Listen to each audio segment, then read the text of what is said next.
Hi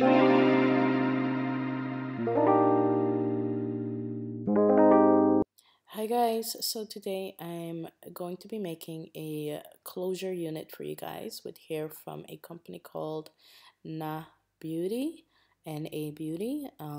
They sent me deep wave hair. This was actually supposed to be a wig review, already made wig review, but they sent hair instead. So I decided to go ahead and film the process of how I make a unit with a closure. Okay, so as you guys can see, the hair is really beautiful.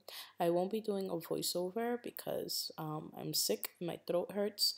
So yeah, all the information you'll need on the supplies and items that I use to make the wigs will be in the description box, and I'll put a link to the beautiful hair that was provided by Na Beauty down below in the description box. I hope you guys enjoy it. It's a pretty simple procedure. I know a lot of you guys have difficulties making wigs, so hopefully this helps you.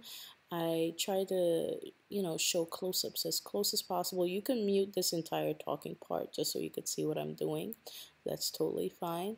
And when I do my stitching, if you notice, I do a double loop around my needle and then I pull my thread. This is just to secure the thread and the track in place to keep the track from moving so that it doesn't bunch up.